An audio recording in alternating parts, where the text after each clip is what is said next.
Hello friends, welcome to JP இல்லம். இன்றைக்கி நம்ம இந்த வீடியோவில் குக்கிங் எதுவும் பார்க்க போகிறது இல்லைங்க.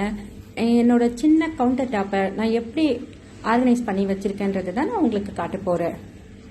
இப்போ முதல்ல என்னோட கவுண்டர் டாப் அப்படி பாருங்கள். அவ்வளோதாங்க, சின்ன இடம்தான். இங்கே பாருங்கள், சிங்கோட அதோட முடிஞ்சிருது கவுண்டர் டாப்.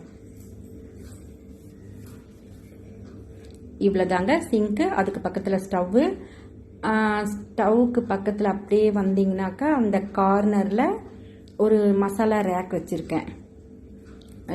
இது பார்த்தீங்கன்னாக்கா இதில் 16 டப்பா இருக்கும். இதில் மேலே 8 டப்பா இருக்குது, கீழே 8 டப்பா இருக்குது. மேலே இருக்கிறதுல வந்து நம்ம டெய்லி சமையலுக்கு யூஸ் பண்ணுற மசாலாலாம் வச்சுருக்கேன். கீழே பார்த்தீங்கன்னா பிரியாணி, குருமா, இதுக்கு தேவையான இந்த கரம் மசாலா ஐட்டம்லாம் வந்து கீழே வச்சுருக்கேன். இந்த ரேக் ரொம்ப நல்லா இருக்குங்க. ஆனால் இந்த ஸ்டீல் கேப் வந்து கொஞ்சம் விரிசல் விட்டுருது. அது வந்து நம்ம அவசரமாக எடுக்கும்போது கொஞ்சம் கையை கீறுற மாதிரி இருக்குது. மற்றபடி ஓகே. அதுக்கப்புறம் பார்த்தீங்கன்னா இந்த மசாலா ரேக்கில் ஒரு ஃப்ளவர் வேஸ் வைக்கிற மாதிரி கொஞ்சம் ஸ்பேஸ் இருந்தது. அதில் வந்து நானே பண்ண இந்த ஃப்ளவர் வந்து அழகாக ஒரு ஆர்கனைஸ் பண்ணி ஒரு பூங்கொத்து மாதிரி பண்ணிவிட்டு அதில் வச்சுருக்கேன். இது வந்து கூட போடுற ஒயரில் பின்னது. நம்ம கலர் கலராக ஒயருங்களாம் கொஞ்சம் மீந்து போகும் இல்லையா, கூட போடும்போது அதில் போட்டது.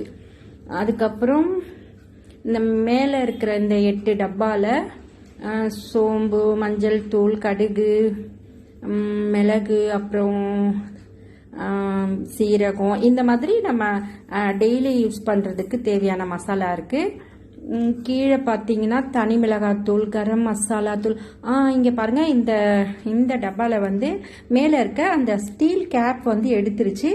இருந்தாலும் நல்லா டைட்டாக தான் மூடுது, ஒன்றும் பிரச்சனை இல்லை, நல்லா தான் இருக்குது இது.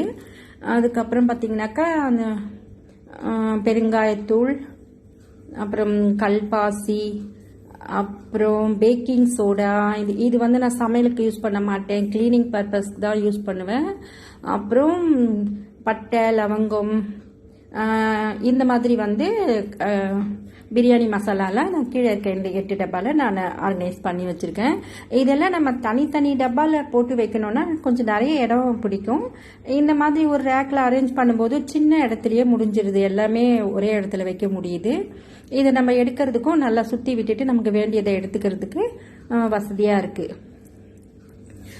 அப்புறம் பார்த்தீங்கன்னா அந்த மசாலா ரேக்குக்கு பக்கத்துலேயே வந்து ஒரு சின்ன ஆர்கனைசர் வச்சுருக்கேன். அதில் வந்து இந்த மரக்கரண்டிகள், அப்புறம் கத்தி, லைட்டர், அப்புறம் நீங்கள் பாருங்கள், இது பன்னீர் துருவுறது, அப்புறம் பீலர், அந்த மாதிரி எல்லாம் அதில் போட்டு வச்சுருக்கேன். இது வந்து ஸ்டவ் பக்கத்தில் இங்கே இருக்கிறதுனால எனக்கு எடுத்து யூஸ் பண்ணுறதுக்கு கொஞ்சம் வசதியாக இருக்குது. அவ்வளோதான். இது 2 தான் இங்கே நான் கவுண்டர் டாப்பில் வச்சுருக்கேன். அப்புறம் அந்த மசாலா ரேக்லேருந்து அப்படியே வந்தீங்கன்னாக்கா பக்கத்தில் ஸ்டவ்வுக்கும் மசாலா ரேக்குக்கும் பக்கத்தில் கொஞ்சம் இடம் இருக்குது. இதுதான் என்னோட காய்கறி கட் பண்ணுற இடம். தாராளமாக இருக்கும், கட் பண்ணுறதுக்கு போதும். கட் பண்ணி முடிச்சுட்டு நம்ம க்ளீன் பண்ணி வச்சுட்டா ரொம்ப நீட்டாக இருக்கும். இங்கே ஸ்டவ் வச்சுருக்கேன். இது வந்து மீடியம் கிளாஸ் டாப் ஸ்டவ் வச்சுருக்கேன். ரொம்ப நல்லா இருக்கு. இது கூட வாங்கி 3 வருஷம் இருக்கும்னு நினைக்கிறேன். இந்த கிளாஸ் டாப் ஸ்டவ் வந்து க்ளீன் பண்ணுறதுக்கு ரொம்ப ஈஸியாக இருக்குது. இங்கே பாருங்கள், இதில் ஒரு ட்ராபேக் அப்படின்னு பார்த்தீங்கன்னா இந்த ட்ரே வந்து நமக்கு எடுக்க வராது. பால், சாதம் அந்த மாதிரி பொங்கிருச்சுன்னா நம்ம தனியாக கழட்ட வராது. இது வந்து ஸ்டவ்வோடைய அட்டாச் பண்ணியிருக்கிறதுனால அப்படியே தான் நம்ம க்ளீன் பண்ண வேண்டியதாக இருக்கும். அது ஒன்று தான் எனக்கு கொஞ்சம் கஷ்டமாக தெரியுது. மற்றபடி ஓகே, மற்றபடி எல்லாமே க்ளீன் பண்ணுறதுக்கு கொஞ்சம் ஈஸியாக தான் இருக்குது. அதுக்கப்புறம் பார்த்தீங்கன்னா இங்கே ஸ்டவ்வுக்கு பக்கத்தில் கொஞ்சம் இடம் இருக்கும், அது பக்கத்துலேயே சிங்க் இருக்கும். அதனால் அந்த ஸ்டவ் பக்கத்தில் இருக்கிற இடம் வந்து நான் வேறு எதுக்கும் யூஸ் பண்ண மாட்டேன். சிங்க்குக்கும் ஸ்டவ்வுக்கும் நடுவில் இருக்க இடம் வந்து காலியாக தான் வச்சுருப்பேன். இங்கே சிங்க் இருக்கு. அதுக்கப்புறம் பார்த்தீங்கன்னா